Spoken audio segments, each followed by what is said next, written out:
I was sitting at the kitchen table when my wife came home from the grocery store. She saw the notebook on the table in front of me and the pen in my hand and asked, "What are you doing?" I decided to take your challenge. I don't remember any arguments. Remember last week when we were reading those stories on that internet site? I commented on how bad some of them were and said that even I could have done better. You said I couldn't. You said I didn't have it in me to be creative. I guess I did say that, but my comment was based on what I know about your grades when we were in school. You always got a 4 and a 3 on your papers in classes that required written reports, and you got a 3 on the work you had to do for business research and report writing. Well, I think I can do better than that. Never mind, come help me get the groceries in.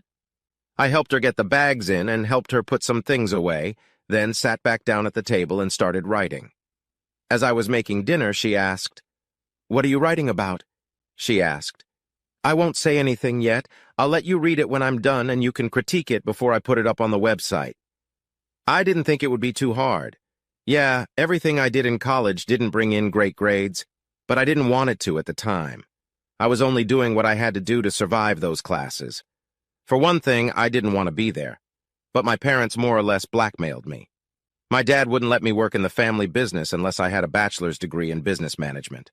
I'd worked there after school and summers since I was 13, and I wanted to work there when I graduated from high school, but Dad said no. Not without a degree. That's required for you to come here to work full-time.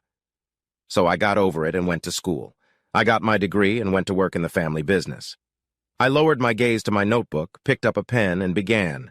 My name is Josh Barnum. I'm an airplane mechanic for a major airline carrier, and I'm married to Melinda Barnum. Melinda, I call her Melly, is an office manager for an insurance company. Melly and I have been together for a little over 11 years, and we have been married for 9 of those years. We met our sophomore year of college, and for me it was love at first sight. And for Melly, not so much. It took me 3 months to get a date with her. We started dating. On our 7th date, we made love for the first time. After that, we became a regular couple and usually made love 2 or 3 times a week, at least until the summer between our sophomore and junior years. I had a summer job working for my Uncle Bill, who owned a landscaping company. I worked 10 to 12 hours a day, Monday through Saturday. As a result, I was rarely able to see Melly during the week. After 3 weeks of seeing each other only on Sundays, Melly started seeing other guys. When I complained about this, she told me to get over it or lose my Sundays. It was a defining moment in our relationship. I've said before that when it came to Melly, it was love at first sight, so I would rather give up than lose her altogether. At the time, I didn't realize what a mistake that was. It showed her that, from my point of view, she could get away with a lot of things, and I would leave it at that. It was 3 weeks later, a Friday, and I had only worked 6 hours before calling a break due to severe thunderstorms. I called Melly to see if she would go out with me that night, and she told me she already had a date. I hung up without saying another word. I called around to see if anything was going on and found out that Mike Matson was having a party at his house. I called and found out I was welcome, so I decided to go. It was a bad move on my part. I walked in just in time to see Melly hugging and then kissing Dick Moore. Then they went out onto an improvised dance floor where Melly clung to Dick and they danced slowly to a song. Dick held her ass with both hands and pulled her tightly against him. Melly wrapped her arms around his neck, pulled his face to hers, and gave him a hot, lingering kiss. When the song ended, they seemed reluctant to pull away from each other, but when they finally did, Melly saw me. She said something to Dick and then headed in my direction. I turned, stepped away from her, and left the party. She probably had my phone number to reach me, but I'd be damned if I was going to stick around while she made out with someone else. The weather wasn't bad on Saturday, so I ended up switching to a 12-hour workday. I learned not to waste time calling Melly on Saturday night to set up a date for Sunday, because she would be out with someone. I usually called her around 10 o'clock on Sunday and arranged something for the evening. But I didn't call that Sunday morning. It was one thing to know she was dating when I was unavailable, but quite another to know she was making out with her beau. The heat I noticed between her and her beau was a sign that they were probably fucking too. That put a bad thought in my head. According to what Melly had told me, that she hadn't been out with any guy for more than 4 dates, the question I'd been asking myself after what I'd seen at Matson's was Melly sleeping with all of them? If she had, I could have been in trouble since we usually made love on our Sunday dates. I had heard and believed that when you have sex with someone, you have sex with everyone that person has had sex with. I thought that maybe getting tested for STDs would be a good idea, figuring that since Melly hadn't heard from me on Sunday morning, she might call me. I got the hell out of the house and was gone all day. When I got home for dinner, my mom told me that Melly had called twice and wanted me to call her when I got home. I waited until I finished dinner to call her. She got right on the case. "Why didn't you call me this morning?" I just thought, considering the way you made out with that guy last time, that I'd been replaced. "We've already talked about this, Josh. I'm not staying home for premiere dates just because you can't make it." "I know, and I got over it when I thought they were just platonic dates, but what I saw last time was far, far beyond platonic. I thought you and I had something special, but I'm not so sure anymore." "Don't say that, Josh. We do have something special. We need to talk, baby. I don't care what time you work until tomorrow, but when you're free, come see me. Will you do that?" "I think I can." "Promise me?" "All right. I'll come to you when I'm free." Monday was a 12-hour workday, so I didn't get to Melly's house until the beginning of the 9th. Her mom opened the door and told me that Melly was waiting for me on the patio. Melly was on the phone with her back to the door when I got outside, and what I overheard before she closed her phone didn't bode well for our relationship. What I heard was, "I loved what we did on Friday. I can't wait to see you on Tuesday. I have to go now. He'll be here soon.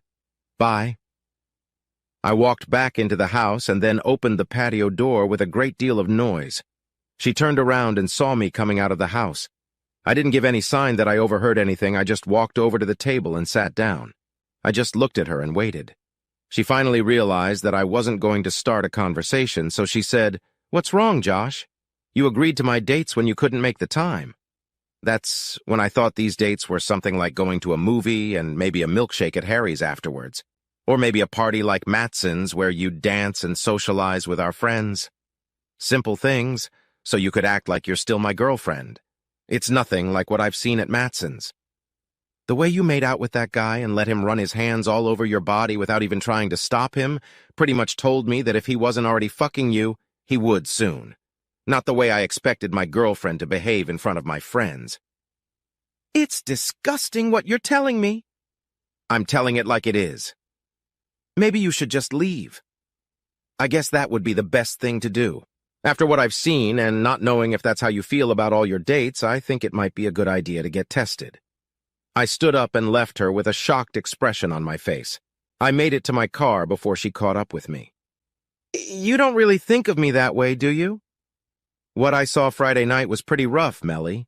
I don't want to take any chances." I got in the car and drove away, and she stood there staring after me. I did get tested and turned out to be healthy, but I never called Melly to let her know. We avoided each other for a little over a week, and then on Thursday, when I was eating lunch in the student dining hall, Melly came over to my table, sat down, and said, "You didn't call me on Sunday? That wasn't necessary." "You're being unfair, Josh.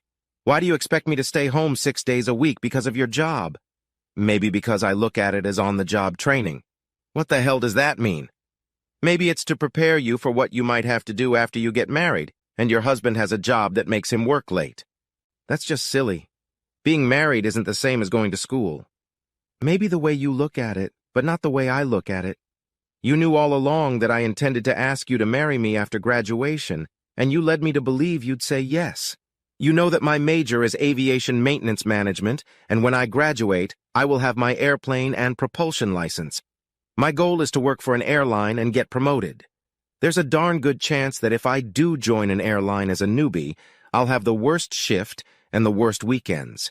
If you can't handle my work schedule now, how are you going to handle my 3 to 11 shift, with Tuesdays and Wednesdays off?" "That's different. I'll work too, and we'll do whatever is necessary to adjust to our circumstances." "That's in the future if we have one. Right now we need to survive as a couple, and I'm not sure we can, given what I now know about your dating." We agreed to talk that night after I finished work, and eventually she gave in and said she would only party on Fridays and Saturdays and would always make sure the dates were with my friends. That way, I could always ask someone if she was doing anything that wouldn't pass the boyfriend test. It helped that landscaping was a seasonal job that ended in late fall. For the rest of our freshman year, and all the way through senior year, I kept a close eye on her, and she only flipped out 3 times, and I pretended I didn't know anything. Why? I blame it on love.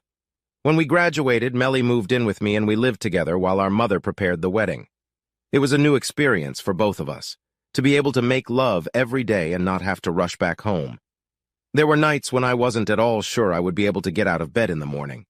It seemed like all Melly and I, oh yes, and myself, wanted was to make love all the time, but of course we couldn't. I did get along with the airline, and as always, I had the worst shift, 4 to midnight, and my days off were Wednesday and Thursday. Melly had a degree in accounting, and she got a job at an accounting firm where she worked 8 to 5, and Saturday and Sunday were weekends. During tax season, from about the end of January through the 1st of May, she usually worked 10 to 12 hours a day, and sometimes she had to work Saturdays. We were married 5 months after graduation, and our wedding gift from both sets of parents was a down payment on a 4-bedroom house in one of the best neighborhoods in town. Neither of us wanted to have children until we were established in our jobs, so Melly used one of the bedrooms as a home office. There was a fairly large patio in the back of the house, and one of our first purchases after moving in was a 6-person hot tub on one side of the patio. It didn't take long before it started to feel like it was always full. We had a housewarming party a month after the tub was installed, and after everyone tried out the tub, it started to feel like we had company gathering every weekend. Not that I liked that company. I had to leave at 2:45 to get to work on time. As we got to know our neighbors, we started getting invited to barbecues and picnics, and once that started happening, of course, we had to have a couple of our own. We became really good friends with the neighbors on either side of us and those who live right across the street. Things went great for the first 2 years, and we adjusted to our different schedules, and then things changed. I found out much later, but it was pretty much what I was talking about when I talked to Melly back in college. I was working Friday and Saturday nights, and Melly was tired of staying home on the best date nights. At first, it was a night out with the girls after work on Friday, nights she never told me about. After a couple months, she decided that since she could get away with me not finding out about her night out with the girls, she could get away with going out on Saturdays. She just needed to make sure she would be home, in bed, by the time I got home. She started going out with guys she worked with and guys she met at her friends' parties. I don't know when the hell this started, so I had no idea how long it had been going on, but it was reported to me by a neighbor who lived across the street. Friday night after dinner, he was having a drink with a client and saw Melly dirty dancing with some guy and acting like a pussy. Saturday morning, when Melly had gone shopping, he came over and told me what he'd seen. It upset me, but didn't surprise me. He told me that his brother was a police officer who moonlighted as a private investigator on his days off, and his brother's days off were Friday and Saturday. He said his brother's rates were 25% of what a full-time private investigator would charge, so I asked him to contact me. All it cost me was for him to follow Melly from Friday, when she finished work, until she went home, and Saturday, from the time I left for work until she came home, cost $600, and it was worth every penny. On Friday, when Melly got home from work, she headed straight to the bar, and no sooner had she sat down on the bar stool than a guy bought her a drink and danced with her.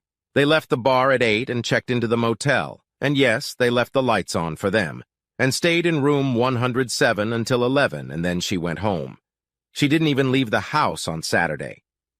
Her boss from work stopped by at 4, and although Spencer, the cop, couldn't film what was going on in the house, he did get some pretty good footage of Melly fornicating with her boss. On my first day off, I took everything I had to a divorce attorney, and after reviewing what I had, he suggested that I contact her boss for an alienation of affections and her company if there was anything in their company's policy and procedure manual about the relationship between supervisors and those they supervise.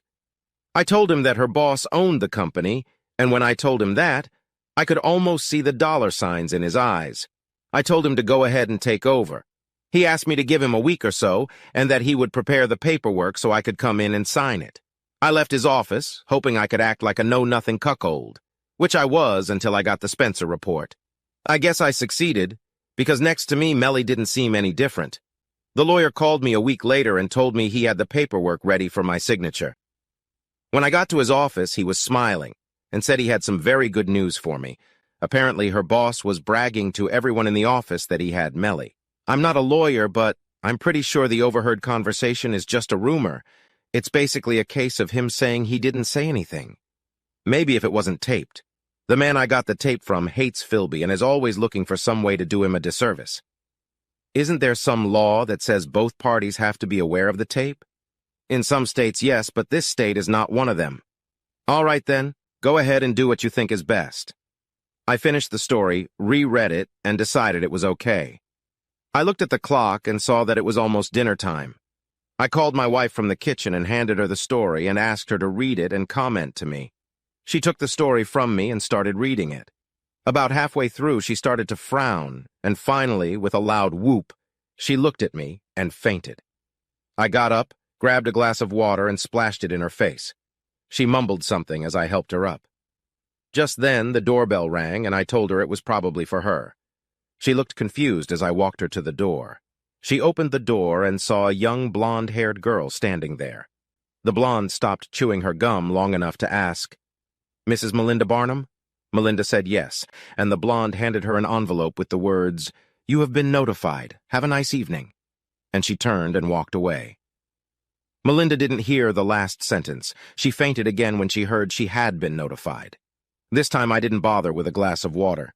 I just grabbed her leg and dragged her into the room far enough to close the door, then went into the kitchen and got myself a beer. Then I went into the living room and turned on the TV.